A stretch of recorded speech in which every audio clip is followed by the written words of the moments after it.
Hi guys, welcome back to my channel. Today we have the Honda HRV.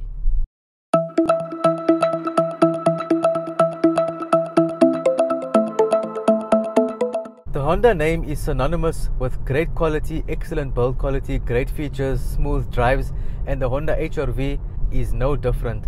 Now from the exterior, it does have a bit of a striking look, which is not a bad thing. On the executive model, the front grille matches the color of the body. It's kind of a striking feature, so when you look at it you will know it's the new Honda HRV. The model I'm reviewing today is the top of the range executive model. It costs around 555,000. You can get the entry model, the Comfort, for 469. Between 460 and 470. That is the Comfort model. And although you do get much more features in the executive, it is about maybe 80 to 90,000 extra, but you are getting quite a bit of features. In terms of power, you're looking at 89 kilowatts and 145 Newton meters. It is decently powered. The eco mode does feel a bit underpowered than maybe a few other vehicles, but you know, it's better than some and not as good as some, so it's in between. The fuel consumption of the car is claimed at 6 liters. I'm currently on 9.9, and that is just pure city driving, you know, stop streets, robots, all the way. So I think, yeah, 10 liters for a car of this size is okay. What do you guys think? 8 to 10 liters for a car of this size, do you think that's reasonable? The great thing about this car is the technology features. Now, amongst a lot of other nice features that you do get, which I'll go through after this, I just want to speak about the tech features first, because so tech safety. So you are getting, okay, you're not getting blind spot monitoring, but you are getting what they call Honda sensing. So it's got sensors all around the vehicle. So it's got a sensor in the front that points forward, which helps with the collision mitigation braking system. And then you've got lane keep assist. You've got adaptive cruise control, which is only on the executive model. So the adaptive cruise control can it helps follow the car in front of you, which is really great for the long roads. And your car, the HRV, will actually sense the car in front stopping, and if need be, the adaptive cruise control can actually bring the HRV to a complete stop, which is really good. The ride quality is exceptional. It's very, very smooth. You don't feel the blemishes on the road that much. In the interior, you can see at the back there is leather seating. It's a leather steering wheel, a leather gear knob. I've tested up the lane keep assist and lane departure warning on this Honda. In the Honda Fit, I've tested it. I've tested it in this one now, and I have tested it in the Toyota Corolla Cross, and I actually have noticed that Honda's the mechanism and the software that they use to do the lane departure warning and the lane keep assist is actually much better than Toyota's. Well, I can't speak for all the other Toyota cars, but I have tried this on the Corolla Cross, and I can confirm, in my experience, the Honda one is definitely better.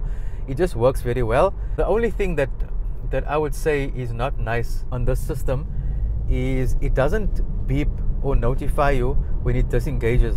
So what I mean by this is, if the lines are green on both sides and you can use a lane keep assist, sometimes it just switches to white and you don't actually notice it because you're concentrating ahead of you, and you can't actually look down and see the color change. So when I'm doing it, sometimes, and the passenger will actually notify me it turned white. So I think that can potentially be a bit dangerous. So just bear that in mind. It would have been nice if there was a heads-up display that's on the windscreen, so it is in your line of sight, and then if that could actually notify you, or by means of a warning, then that would have actually been better. In terms of other features in the interior, you do have all-round electric windows, which is quite nice. You've got 4 USB ports, 2 in the front, 2 at the back. The car does have wireless charging. Charging port is generously big, which is really nice. And then just on top of the wireless charging port, there is another small port to put items there, so that's actually quite nice. The car does have Honda Magic Seats, because you can get a fully flat load space. Speaking of the boot space at the back, it is a bit on the small side. It's only got 306 liters of boot space. The boot does look bigger than it actually is. So if you're thinking 306 and you look at the boot, it doesn't look that small, but it actually is that small. But with Honda Magic Seats, you can have a flat load space. I'm not sure how many liters it is, but it's super huge. So you put the 2 back seats down in a 60-40 split, and then you have a whole flat load space, which is really, really nice to use. The car does not have a sunroof, but it's got a panoramic roof. If you look on top here, you can see the glass panel. So you actually, I'll just close it now. So I close it, and then you just slide this thing open. So you slide it open, then you can get some sunlight coming in. And then at the back, you'll see it's not a sunroof, but it's got these 2 panels on top, so you can actually take them down. But the only thing I don't like, not sure where do you put those, so you can take these 2 things off, but then where do you put them when you're driving? So that is a bit of an issue, unless you put them on the floor or something, or put them in the boot. So if you do put them in the boot, then if you want to put them back on, you have to go to the back and then put it. So that's not such a great thing about the car. Another thing that I don't particularly like is the 40-liter fuel tank. Now, a car of this size, it is a compact SUV, so it's not your big sized SUVs. You'd expect something like that from a B segment and not a C segment like this one. So maybe your hatchbacks or something like that, you would expect 37, 40, 42. But this having a 40-liter is not very good.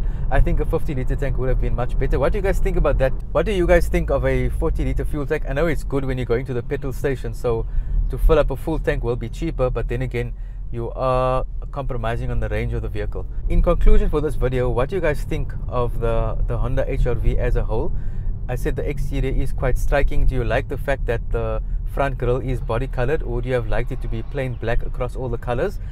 That is a standout feature, and I mean literally a standout, because it does make the car stand out. Oh, another thing to mention about the HRV is that it has a powered tailgate, and not just that, it also has a feature where it's called like a walkaway feature.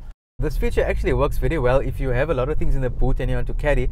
So if you look on top of the boot, there's two buttons. One to press, where the boot just closes automatically, and another button with a picture of a man there. So you press that button, and then that means that it'll only close once you walk away. So it comes in handy when you're picking up, like if you go grocery shopping and you're alone and you don't need anyone to help you, you can actually just take all your packets out, and while you're holding it, as you walk away, the boot will close on its own. So I think that's quite a nice feature. Would you guys actually use that feature? I didn't think I would use it, but I actually did. So it did come in handy for me. So that's it for the video. I hope you found it informative and entertaining and fun to watch. Please subscribe to the channel, like the video, share it with your friends and family, and I'll see you guys in next week's video.